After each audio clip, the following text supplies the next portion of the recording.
दूसरे टी20 अंतर्राष्ट्रीय मैच में भारत ने एक बहुत करीबी मुकाबले में 8 रन से वेस्टइंडीज को हरा के सीरीज कर ली है अपने नाम 2-0 से। और इसी मैच का रिव्यू करने के लिए हमारे साथ जुड़ने वाले हैं भूतपूर्व भारतीय टेस्ट क्रिकेटर वसीम जाफर। आप देख रहे हैं Paytm presents ESPN cricket for T20 time out Hindi.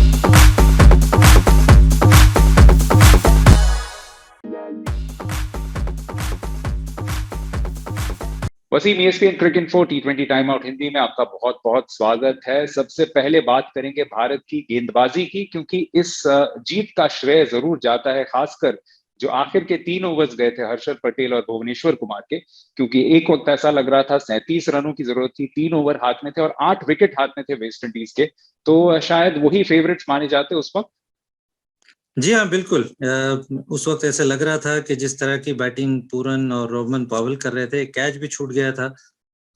तो ऐसे लग रहा था कि ये आउट ऑफ रीच नहीं है वेस्ट इंडीज से। लेकिन I think that 19th over मुझे ऐसे लगा कि वाज वेरी वेरी क्रूशियल। और उस ओवर से वो एक तो विकेट जो गिरा और उसके अलावा जो 4 रन सिर्फ भुवनेश्वर कुमार ने दिए, I think was a game changing moment मेरे हिसाब से। तो आउटस्टैंडिंग परफॉर्मेंस। वसीम, ऐसे एक खिलाड़ी भुवनेश्वर जिनके बारे में जरूर बातचीत भी हो रही है, हमने भी बात की है इस शो पे कि उनके लिए काफी क्रूशल सीरीज है। तो ये देखते हुए बहुत बहुत अच्छा परफॉर्मेंस उनका, क्योंकि ऑन द नाइट भारत के सबसे किफायती गेंदबाज भी रहे। जी हाँ, बिल्कुल। और कुछ टाइम से थोड़ा सा परफॉर्मेंस उनका अप टू द मार्क नहीं है जो हम एक्सपेक्ट करते हैं, और जो खुद उन्होंने अपना बेंचमार्क सेट किया हुआ है उस तरह से उनकी परफॉर्मेंसेस नहीं आ रही काफी टाइम से। तो ये आज देख के बड़ा अच्छा लगा कि जिस तरह से इवन लास्ट भी, इनफैक्ट जो लास्ट T20 था उसमें भी बड़ी अच्छी बॉलिंग की, आज भी बहुत अच्छी बॉलिंग की, और जिस तरह से गेम को फिनिश किया, मुझे ऐसा लगता है कि ऐसे लग रहा है कि वो अपनी पुरानी लय में वापस दिख रहा है। आपने पूरन और पावल की बात की और जरूर इस मैच से पहले या आखिरी 3 ओवर से पहले हम सोच रहे थे कि इस पॉइंट को रखेंगे कि वेस्ट इंडीज की पी पावर आखिर में दिखी। तो पूरन और पावल के इस सीरीज या इस पार्टनरशिप के बारे में थोड़ी सी बात करते हैं।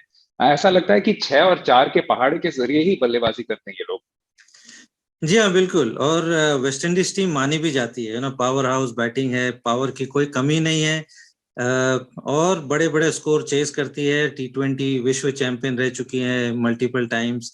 तो कोई सरप्राइज नहीं था। और इनफैक्ट एक टाइम पे ऐसा लग रहा था लास्ट ओवर में कहीं हम लोग हिस्ट्री रिपीट इटसेल्फ जैसा ना हो कि हम लोगों ने कार्लोस ब्रैथवेट को देखा था 4 बॉल 4 सिक्सेस मारते हुए, तो दो दो तो मार ही चुके थे वो लोग। बट कमाल की बल्लेबाजी रही। जी हाँ, बिल्कुल। थोड़ा सा कैच भी छूटा, थोड़ा भाग्य का भी साथ रहा। बिश्नोई के हाथ से पूरन का कैच छूटा, फिर भुवनेश कुमार से कैच छूट गया रोहमन पावल का। बट आउटस्टैंडिंग, हम सबको पता है कि किस तरह की बल्लेबाजी करते हैं। हालांकि कायरन पोलार्ड जैसे प्लेयर, उनको बॉल नहीं खेलने मिली ज्यादा, तो इतनी बैटिंग है उनके पास में। उसके अलावा हेटमायर जैसे प्लेयर ड्रॉप्ड है। तो वेस्ट इंडीज में पावर की डेफिनेटली कोई कमी नहीं है। एक एक शॉट से कमी रह गई, अदरवाइज ऐसा लग रहा था कि ये मैच बिल्कुल जीतने ही वाले थे। उससे पहले भारत की बल्लेबाजी की बारे में बात करते हैं। जरूर जो बड़ी साझेदारी थी उसकी भी बात करेंगे, लेकिन उससे पहले विराट की वापसी उसके बारे में बात करते हैं। काफी चर्चा रही है विराट कोहली के फॉर्म के बारे में भी। ये बात भी कही गई है कि अच्छे फॉर्म में जरूर नजर आए हैं लेकिन रन नहीं बने हैं। आज का जो पारी उनका रहा है, थोड़ा सा ऐसा लगा कि ठहराव के साथ भी खेले शुरुआत में खासकर, लेकिन एक जो इंटेंट की बात उन्होंने भी की थी मिड इनिंग्स इंटरव्यू में, वो साफ नजर आई उनके पूरी पारी में। जी हाँ, बिल्कुल। और थोड़ा सा विकेट पे जल्दी भी आए थे, पहला विकेट थोड़ा जल्दी गिरा था, तो शायद थोड़ा टाइम भी उनको मिला स्पेंड करने का। आते ही एक चौका लगाया। हालांकि पोलार्ड ने कोशिश की थी थोड़ी माइंड गेम्स खेलने की कि शॉर्ट लेग लगाया, खुद आके खड़े हुए थे। लेकिन अब विराट कोहली बीइंग विराट कोहली, उन्होंने थोड़ा टाइम लिया और बहुत ही सबलाइम ऐसे लगा कि फॉर्म में लगे। और हालांकि पिछले 13 T20 इंटरनेशनल में 650 के आंकड़ों को पार कर चुके हैं, तो ऐसा नहीं है कि वो आउट ऑफ फॉर्म है। इनफैक्ट टेस्ट क्रिकेट की भी हम बात करें या वनडे की भी, कभी खेलते हुए ऐसे नहीं लगता है कि वो आउट ऑफ फॉर्म है। 50 60 70 रन तो बनाते ही है वो। 3 फिगर जो मार्क है, डेफिनेटली वो नहीं छू पाए। लेकिन ऐसा लग रहा है कि जिस तरह की बल्लेबाजी हमको देखने मिल रही है, तो वो आंकड़ा भी मुझे लगता है कि ज्यादा दूर नहीं है। चलिए दिल्ली के एक दिलेर बल्लेबाज से एक और की तरफ चलते हैं। ऋषभ पंत ने भी एक और अर्धशतक जड़ा और बिल्कुल कॉन्ट्रास्टिंग इनिंग्स था विराट कोहली से, काफी तबाही मचाई शुरू से ही। और उनका साथ बखूबी दिया वेंकटेश अय्यर ने, जो जरूर इस प्रारूप में भी बहुत नए हैं। लेकिन आज दोनों की पार्टनरशिप बहुत जरूरी थी, क्योंकि उस वक्त ऐसा लग रहा था कि भारत शायद एक पार टोटल से नीचे रह जाए। जी हाँ बिल्कुल, और मुझे लगता है कि जो 10-15 रन ज्यादा बने हैं वो इन्हीं दोनों के परफॉर्मेंस की वजह से और पार्टनरशिप की वजह से बने, वरना ऐसे एक स्टेज में ऐसे लग रहा था कि शायद 170 रन बन सकते हैं। तो इंडिया को जो 185 के ऊपर का जो लक्ष्य रखने का मौका मिला वो इनकी पार्टनरशिप से मिला है। और ऋषभ पंत, जैसे पिछले शो में भी मैंने कहा था कि T20 इंटरनेशनल में हमको वो ऋषभ पंत देखने नहीं मिला है जो हमको टेस्ट क्रिकेट और वनडे में देखने मिला है। तो बहुत अच्छा लगा कि जिस तरह की पारी आके उन्होंने खेली, हम सबको पता है कि वो किस चीज के केपेबल है।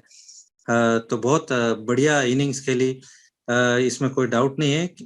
बट मुझे अच्छा लगा कि वेंकटेश अय्यर एक नए खिलाड़ी हैं, जस्ट आईपीएल के बाद में उनको मौका मिला है और दूसरे तीसरे अपने T20 इंटरनेशनल में आके, हालांकि जाने जाते हैं ओपनिंग करते हुए केकेआर के लिए, कमाल की ओपनिंग की थी सेकंड हाफ लास्ट ईयर के आईपीएल में, लेकिन अब 6 नंबर पे मौका मिला है तो वहां पर भी आकर पिछले मैच में भी गेम को फिनिश किया, और आज भी जिस तरह की जो शॉर्ट कैमियो खेला 18 बॉल 33 का, ये देखने में बड़ा अच्छा लगा। एक यंग प्लेयर आके दोनों सिचुएशन में, मतलब ओपन भी कर रहे हैं, बाद में 6 नंबर पे भी आके जिस तरह के नॉक खेल रहे हैं, मुझे लगता है कि एक डेफिनेटली एक भारत के लिए बड़े अच्छे संकेत है। जी हाँ, काफी अच्छे संकेतों से भरा था ये दोनों मैच रहे हैं भारत के लिए। लेकिन एक चीज जो दोनों मैचों में कॉमन रही है वसीम, वो है कि स्पिन के खिलाफ ऐसा लगता है कि खासकर टॉप ऑर्डर थोड़ा सा लड़खड़ा जाती है। तो इसकी क्या वजह हो सकती है? रॉस्टन चेज खासकर बहुत परेशान कर रहे हैं। क्या ये वजह है कि बहुत बड़े स्पिनर ऑफ द बॉल नहीं है? कई उनकी गेंदें जो है सीधी निकल जाती है, तेज भी निकल जाती है, विविधता भी लाते हैं अपने स्पीड में। जी हाँ बिल्कुल, और थोड़ा हाई आर्म एक्शन है, स्पिन का इस्तेमाल करते हैं, जैसे आपने कहा कि कुछ बॉल स्पिन कराते हैं कुछ सीधी फेंकते हैं, तो वो सटल वेरिएशन है। लेंथ थोड़ी सी उनकी ऐसी है कि जो बल्लेबाज को थोड़ी दिक्कत होती है मारने के लिए, अंडर द बॉल आने के लिए।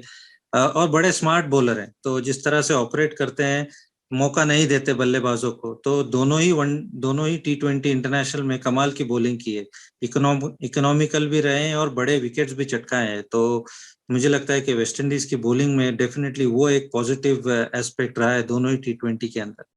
चलिए उस सेगमेंट में आ जाते हैं जिसको हम कहते हैं ओवर टू यू, जहां पे हम मौका देते हैं हमारे पाठकों को और हमारे दर्शकों को इस शो के साथ जुड़ने का। तो आज का जो सवाल है वो पंकज मिश्रा ने हमें भेजा है। पंकज पूछ रहे हैं कि रवि बिश्नोई ने बहुत अच्छी गेंदबाजी की है दोनों मैचेस में, काफी प्रभावित भी किया है, लेकिन क्या उनको फील्डिंग पे काफी काम करने की जरूरत है अभी? जी हाँ, काम ऐसा नहीं है कि काम करने की जरूरत नहीं, काम तो हर एक को करने की जरूरत है। लेकिन मुझे याद है कि जब वो पंजाब किंग्स के लिए खेल रहे थे पहले सीजन में, जब आए थे तो 2 बार उनको कार्बन कमा, जो मेरे ख्याल से जो ब्रिलियंट कैच का जो अवार्ड मिलता है वो 2 बार मिला था। तो होता है ऑब्वियसली, थोड़ा सा प्लेयर से कैचेस छूटते हैं और अच्छे अच्छे प्लेयरों से हमने देखा है कि कैचेस छूटते हैं। ये तो अभी उनका शायद थोड़ा नर्व्स भी रहा होगा, और पहला दूसरा मैच खेल रहे हैं और अच्छे फील्डर है, ऐसे नहीं है कि वो थोड़े हल्के फील्डर है, अच्छे फील्डर है। लेकिन डेफिनेटली काम तो करने की जरूरत है। लेकिन उनकी बॉलिंग, हमको उनकी बॉलिंग के बारे में खुश होना चाहिए कि जिस तरह की बॉलिंग उन्होंने की है, एक बढ़िया खिलाड़ी शायद हमको मिल रहा है। तो ये जान के बड़ी खुशी हो रही है। जी हाँ, उनकी परफॉर्मेंस अच्छी रही है, आपकी एनालिसिस बहुत अच्छी रही है वसीम, उसके लिए बहुत बहुत शुक्रिया। और दर्शकों और पाठकों को फिर से याद दिला दे कि आप भी हमारे इस शो के साथ जुड़ सकते हैं। ओवर टू यू पे हमारे सोशल मीडिया हैंडल्स जो भी हैं, वहां पे मैच के दौरान कोई भी आप सवाल पूछ सकते हैं और हम अपने एक्सपर्ट्स को वो सवाल पूछेंगे और जवाब आपके लिए ढूंढेंगे। आप देख रहे थे Paytm presents ESPN Cricinfo T20 time out Hindi.